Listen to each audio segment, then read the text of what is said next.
नमस्कार, मैं हूं आपके साथ मयंक। आज 7 अप्रैल है और मैं आपको बताऊंगा पिछले 12 घंटे में और खास तौर पर बीती रात कौन से बड़े हमले हुए हैं। लेकिन इस बीच एक बेहद अहम खबर। देखिए, डोनाल्ड ट्रंप ने बीती रात एक प्रेस कॉन्फ्रेंस की और प्रेस कॉन्फ्रेंस करके ईरान पर हमले की का वक्त और तारीख एक बार फिर आगे बढ़ा दिया और उसे बुधवार सुबह तक कर दिया। लेकिन उन्होंने ये भी कहा कि आज की रात यानी कि मंगलवार की रात ईरान पर आखिरी हमला हो सकता है और ईरान पर बहुत बड़ा हमला हो सकता है। उन्होंने कहा कि अगर ईरान हॉर्मूज को लेकर समझौता नहीं करेगा तो अगले 24 घंटे के अंदर, यानी उन्होंने बुधवार सुबह तक का टाइम दिया, लेकिन मंगलवार की रात को भी अमेरिका ईरान के गैस स्टेशंस और ऑयल स्टेशंस पर बड़ा हमला कर सकता है। इस तरह की धमकी प्रेस कॉन्फ्रेंस करके डोनाल्ड ट्रंप ने दी है, जिसके बाद आज की रात को कयामत की रात भी कहा जा रहा है और कहा जा रहा है कि आज इस जंग में बहुत बड़ा मोड़ आ सकता है।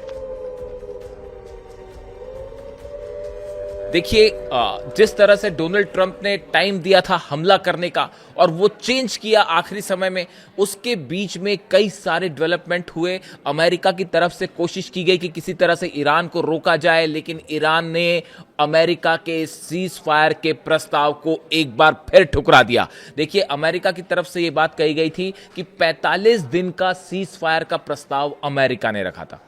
पूरे बेस जल रहे हैं अमेरिका के, धड़ाधड़ प्लेन्स गिर रहे हैं, हेलीकॉप्टर्स गिर रहे हैं, इजराइल में भयंकर हमले हो रहे हैं। नतीजा यह है अमेरिका और इजराइल पूरी तरह से इस जंग में फंसे हुए हैं, इसीलिए सीज फायर करना चाहते हैं डोनाल्ड ट्रंप। 45 दिन का सीज फायर का प्रस्ताव रखा था पाकिस्तान के जरिए। अब्बास अराक्ची साहब के पास इस तरह की बात पहुंचाई गई थी, ईरान ने उसे पूरी तरह से ठुकरा दिया। देखिए, मैंने पिछले वीडियो में आपको कल बताया था कि इस तरह के तमाम दावे बातें जो है हवा हवाई हैं, उनका कोई अर्थ नहीं है जब तक ईरान की सेना कुछ ना कहे, और वो बात 100% सही साबित हुई। अमेरिका की तरफ से कहा गया था 45 दिन का सीज फायर करते हैं और जो है हॉर्मूज को आप खोल दीजिए। ईरान ने मना कर दिया, साफ तौर से ठुकरा दिया। ईरान की तरफ से जवाब आया है डोनाल्ड ट्रंप को, हम तय करेंगे अब जंग कब रोकी जाएगी। ये अब आप तय नहीं करेंगे। ये जो आपका सीज फायर करना और कभी जंग करना, हमला करना, ये सब जो है ये भूल जाइए। हमारी तरफ से जब हमारा मन करेगा तब हम जंग रोकेंगे। जब तक हमारे टारगेट्स पूरे नहीं होते तब तक ये जंग नहीं रुकेगी। ईरान की तरफ से दो टूक जवाब आ गया है डोनाल्ड ट्रंप के लिए। देखिए, इसके अलावा 3-4 बड़े डेवलपमेंट हैं, बड़ी खबरें हैं ईरान से। देखिए, ईरान की तरफ से कहा गया है, इब्राहिम जुल्फिकारी जो प्रवक्ता है आरजीसी के, उन्होंने कहा है, डोनाल्ड ट्रंप को जवाब दिया है कि हम पूरा मिडिल ईस्ट तबाह कर देंगे। जिस तरह की बातें हो रही हैं कि ईरान के एनर्जी सेक्टर्स पर हमले होंगे और पूरी तरह से ईरान को तबाह कर दिया जाएगा, उसका जवाब दिया है ईरान ने कि इस तरह से हमले होते हैं, पूरे के पूरे मिडिल ईस्ट को तबाह कर दिया जाएगा। इसके अलावा जो खबरें हैं, बड़े डेवलपमेंट, देखिए कल एक वीडियो जारी होता है ईरान की तरफ से। इस वीडियो में ईरान के सुप्राम, देखिए ये एआई वीडियो था, मैं पहले ही साफ करूं आपको, ये एआई वीडियो था, लेकिन इस जंग के बीच में जब वीडियो जारी होते हैं उनके जरिए एक संदेश दिया जाता है और संदेश ये दिया गया, उसमें ईरान के एक वॉर रूम में मुज्तबा खामेनेई एंटर करते हुए दिखाई दे रहे हैं और सामने डिमोना का मैप बना हुआ है।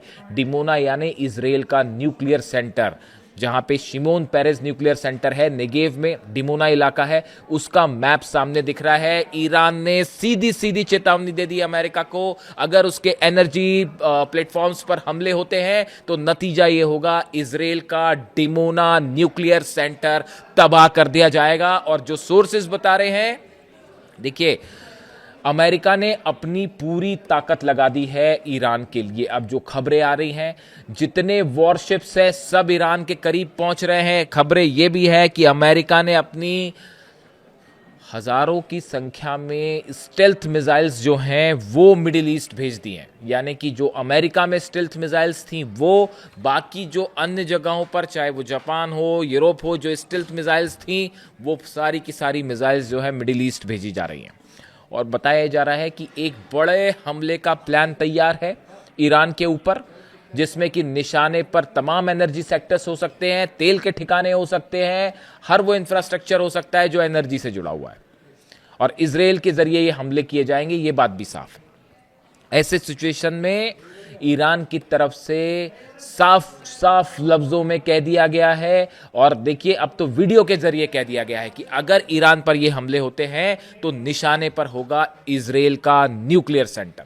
जिस तरह से बुशर पर हमले हुए, देखिए बुशर पर जो 2 दिन पहले हमले हुए, बुशर पे लगातार हमले हो रहे हैं, उसमें से एक मिसाइल, ऐसी खबरें आई कि बुशर का जो कोर एरिया है उसके बेहद करीब मिसाइल गिरी है, यानी कुछ मीटर की दूरी पर, जिसके बाद ये खबरें फैल गई थी ईरान में अचानक कि रेडिएशन शुरू हो चुका है, इस तरह की जानकारी आई, लेकिन आईएई ने उसका खंडन किया। उसके बाद व्लादिमीर पुतिन ने नेतन्याहू से बात की, इस तरह की भी खबरें, उस जगह से फौरन रशियन साइंटिस्ट को हटाया गया, ये खबरें आपको शायद पता होगी, और वो कुछ समय का बड़ा भयंकर पैनिक था। अगर बुशर से भी रेडिएशन होता है, अरब का एक भी देश नहीं बचेगा।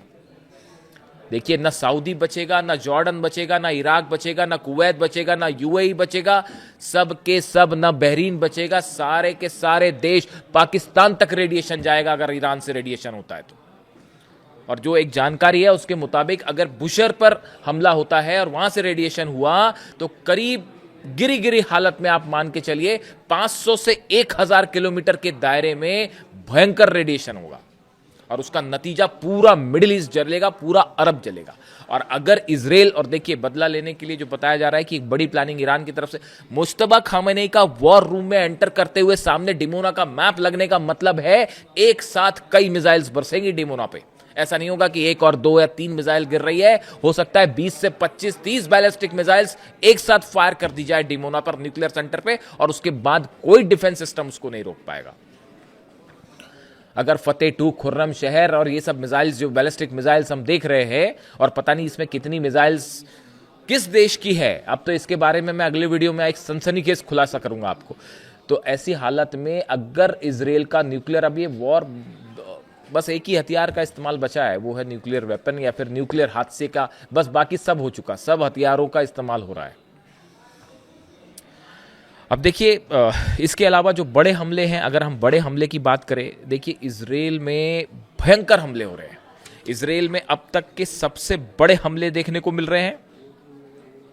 अगर हम बात करें तेल अवीव की, तेल अवीव में कई बिल्डिंग्स को सीधा मिसाइल्स ने हिट किया है, ड्रोन ने हिट किया है, यानी जो तेल अवीव की हाई राइज बिल्डिंग्स हैं उस पर सीधा मिसाइल्स हिट कर रहे हैं, जिसकी तस्वीरें सामने हैं। अगर हम बात करें रमतगंज की, जबरदस्त ड्रोन अटैक हुए हैं बीती रात को।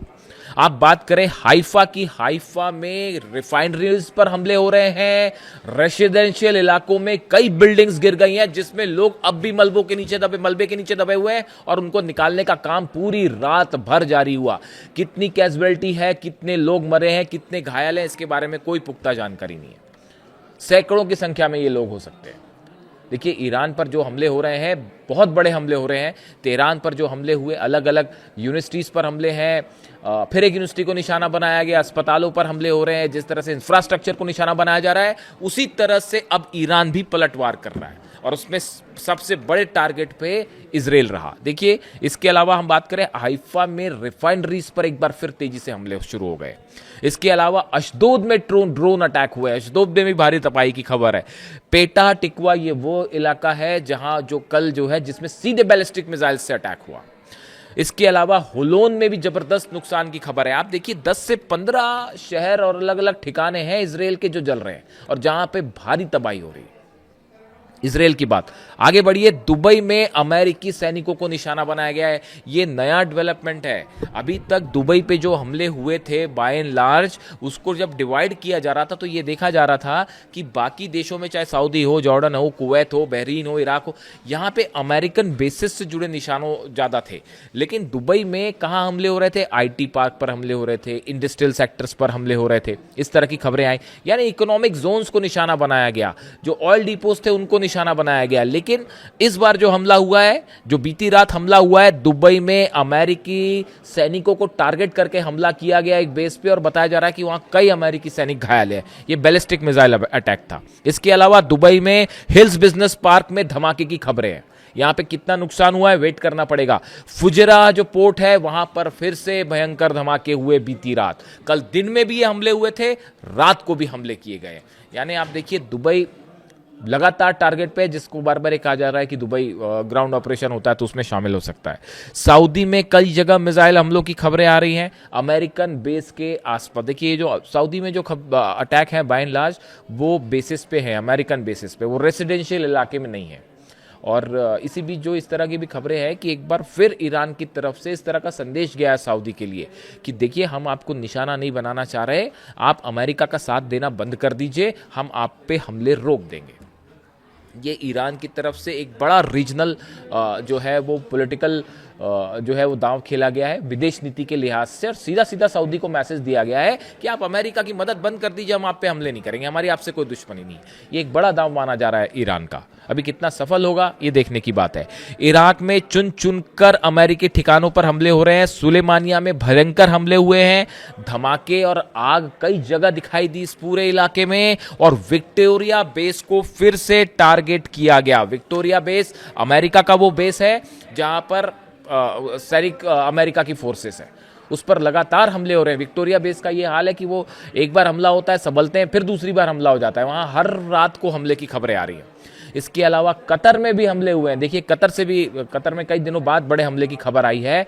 कतर में बैलिस्टिक मिसाइल से अटैक हुआ है कई जगह पर। इसके अलावा कुवैत में सरकारी इमारतों को निशाना बनाया गया है। कुवैत में भी जो है सरकारी इमारतों पर बड़े हमले हुए हैं। जॉर्डन पर अमेरिकी बेस पर हूती ने हमला किया है। देखिए हूती जो है उसने भी अब हमले शुरू कर दिए हैं।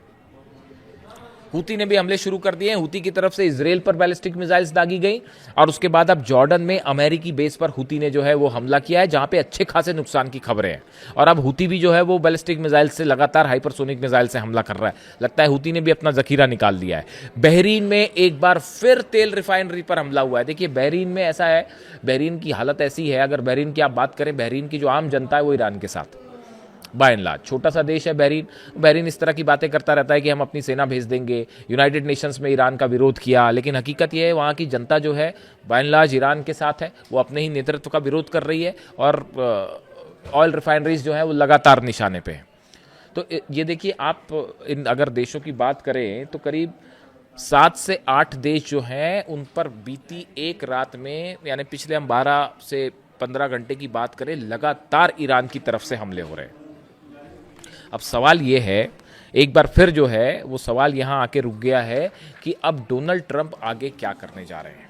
देखिए कई सारे जो इंडिकेशंस मिल रहे हैं इस पूरी जंग को लेकर, उसमें बड़े इंडिकेशन ये कह रहे हैं कि डोनाल्ड ट्रंप ग्राउंड ऑपरेशन अब नहीं करने जा रहे। जो पायलट वाला रेस्क्यू हुआ था, देखिए उसको लेकर बड़े सारे सवाल है ऐसे।